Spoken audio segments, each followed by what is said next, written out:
교과서 106쪽 봅시다. 명청의 은본이 경제체제 확립. 동아시아 교역이 활성화됨에 따라 은이 국제통화로서 활발하게 유통되었다. 은이 국제통화로서 유통. 일본과 아메리카에 생산된 은이 마지막으로 흘러간 곳은 명나라, 청나라였다. 명청이 세계의 공장으로 불릴 수 있을 정도로 첫 번째, 1번 수출품이 많은 데다가 아까 얘기했듯이 도자기, 비단, 그리고 두 번째 은의 가치가 유럽보다 훨씬 높았다. 명중기 이후 세 번째 민간 거래에서 은의 사용이 확대되기 시작했다. 그리고 이거는 가능했던 이유는 강남 지역을 중심으로 상공업의 발달 때문입니다. 상품 경제의 발달과 은 경제의 진전으로 세금의 항목과 종류가 증가하자 명은 조세와 요역 항목을 통합하고 이를 토지 면적과 장정수에 따라 은으로 내게 하는 일조 편법을 시행합니다. 자, 명나라가 있는데 이거는 좀 알아둬야 돼요. 원래 세금의 종류가 정말 다양해. 각종 세금의 종류가 다 있습니다. 그런데 이 세금들을 딱 두 개만 남긴다는 거야. 이 여러 세금의 종류를 갖다가 뭐만 남기느냐? 조세. 이거는 토지에서 내는 세금이죠. 그리고 요역. 노동력을 제공하는 겁니다. 원래는. 근데 노동력 대신에 쌀로 할 수도 있었어요. 그러니까 인구에다가 하는 거지, 결국에는. 이 두 개만 남기고 이를 토지 면적과 인구, 장정수에 따라서 은으로 내게 했다. 나머지 다 잡다한 세금은 다 없애버리고 딱 두 개만 남긴다. 이게 일조 편법, 명나라 때 시행된 겁니다. 여러 가지의 잡다한 세금을 토지와 인구 두 가지 기준으로만 거두고 그 내는 방식은 은으로 냈다. 이해할 수 있죠? 이로써 은은 사실상 명의 공식 화폐로 자리 잡게 되었다. 청나라에서는 이 두 개에서 이것마저 없앱니다. 요역 항목인 인두세인 정세를 토지세인 지세에 포함. 자, 이게 없어진 거예요. 그리고 은으로 세금을 내는 지정은제.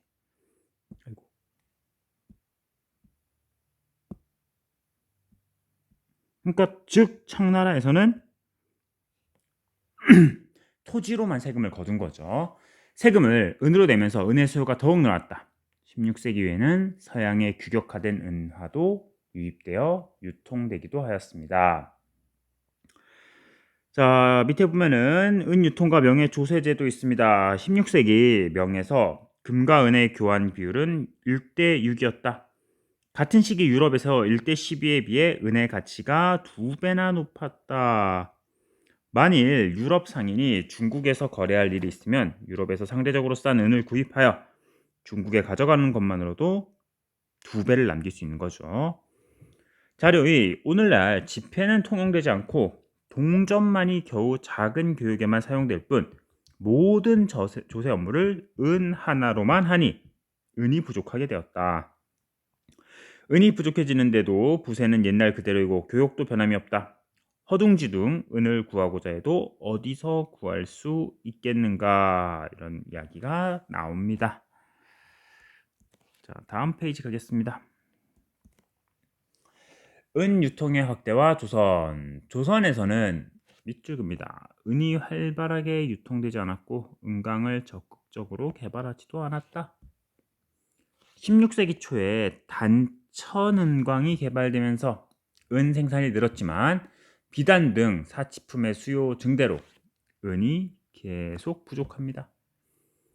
16세기 중엽 이후에는 무역을 통해 일본의 은이 다량으로 조선에 수입되었지만 그중 상당수가 생사와 비단을 사느라 다시 명으로 수출됩니다. 명은 외란 중에 군사비를 많이 수출하여 은 부족과 은 가격 상승에 시달리자 조선 우리가 도와줬으니까 또 은 내놔라 하면서 조선에게 은을 공물로 요구했다. 이에 조선은 일본과의 무역을 통해 은을 확보합니다.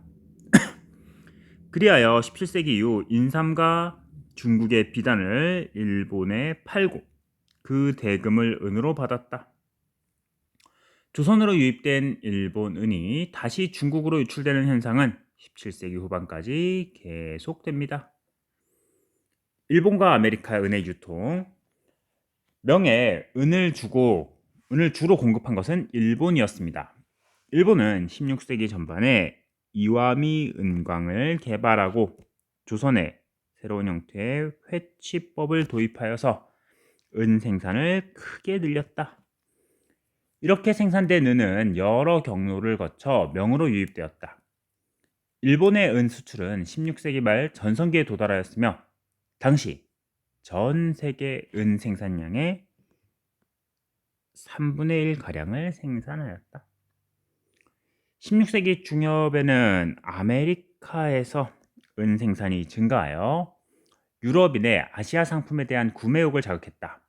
그리하여 마닐라를 거점으로 삼은 에스파냐의 갈레온 무역, 마카오의 포르투갈, 네덜란드의 동인도 회사 등이 이렇게 은을 구입합니다. 여기 보면 회치법 나와요. 당시 조선에서 들어온 첨단 기술입니다. 1503년 함경도 단천에서 회치법의 일종인 연은 분리법이 개발되었다. 밑줄 그럽니다. 이는 당시로서는 최첨단 재련 기술이었다. 그러나 조선에서는 이 가치를 제대로 주목하지 않았고 은의 생산량이 많아지면 명으로부터 곡물의 요구가 많아질 것을 우려해 오히려 금지하였다. 반면 16세기 중엽 일본의 한 상인이 조선 장인을 초빙하여 이 기술을 도입했다. 이 기술은 시바네 현의 이와미 은광 등에서 사용되어 일본의 은 생산량이 많이 늘어났다. 센고쿠 시대 후기 재정 확보에 열을 올리던 다이묘들이 이 기술을 적극적으로 활용하였으며 조선 침략을 자행한 도요토미 히데요시 역시 은광에서 많은 수입을 올렸다. 오늘날 유네스코 세계유산으로 등재된 이와미 은광이 명성을 얻은 것은 조선의 이 회치법, 연은 분리법 덕분이라 할 수 있다. 자, 넘어갑니다. 이제 그 당시 교역의 거점 도시들을 몇 개 좀 볼게요. 물라카라고 있습니다. 동남아시아에 있어요. 물라카 해협의 도시국가로 페르시아만에서 명까지 연결되는 항해에서 가장 중요한 체류지입니다. 중국, 일본, 인도네시아, 말루쿠 제도의 서쪽에 벵골만 및 인도양과 교역을 중개하면서 번영을 누렸다. 후일 물라카를 방문하고 여행기를 쓴 포르투갈의 피레스에 따르면 이 도시의 거리에서는 84개의 언어가 통용되고 있었다고 한다. 자, 교과서에 지도가 없어요. 한번 찾아보세요. 핸드폰으로 지금. 그러나 이 도시는 16세기 포르투갈을 선두로 한 유럽인들에게 점령되었습니다.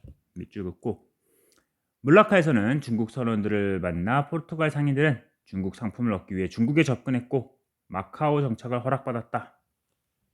물라카를 거점으로 삼강 무역이 활성화되었습니다. 베트남의 호이안은 향신료 무역의 중간 기착지로 중국, 일본 등 동남아시아 각지에서 많은 상인이 모여들던 무역항이었습니다. 중국인이나 일본인이 그곳에 거주지를 갖고 있었다. 16에서 17세기에 포르투갈과 네덜란드 상인까지 찾아드는 국제 교역항이 되었다. 자, 그래서 이 호이안은 16세기 후반에 명의 해금 정책이 완화되면서 명나라 상인들이 많이 진출하는 곳이기도 했습니다. 밑에 필리핀의 마닐라, 에스파냐 정복 이후 갈레온 무역의 중심지가 되었다. 중국 상인은 비단, 도자기 등을 가져와 이곳에서 에스파냐 상인이 아카풀코에서 가져온 은과 교환하였다. 아카풀코도 알아둡시다. 이것도 역시 은광이 많이 생산되던 멕시코에 있는 도시입니다. 아카풀코. 갈레온 무역은 마닐라와 아카풀코로 이어지고 비단은 중국 푸젠에서 마닐라를 거쳐 아메리카를 통해 에스파냐 본국으로 전달되었다. 또 아메리카의 은이 마닐라를 통해 중국으로 이어졌기 때문에 푸젠, 마닐라, 아카풀코, 에스파냐로 이어지는 무역의 형태로 발전하였다. 자, 여기서는 아카풀코까지 기억을 해두도록 합시다. 자, 오늘은 이 은혜 유통에 대해서 공부를 했습니다. 다음 시간에는 이제 경제사가 끝났고 중국과 이 동아시아사의 서민 문화의 발달, 경제가 발달하면서 문화는 어떻게 변화해 갔는가, 서민들의 문화가 어떻게 발달했는가, 그걸 공부하도록 하겠습니다. 수고했습니다.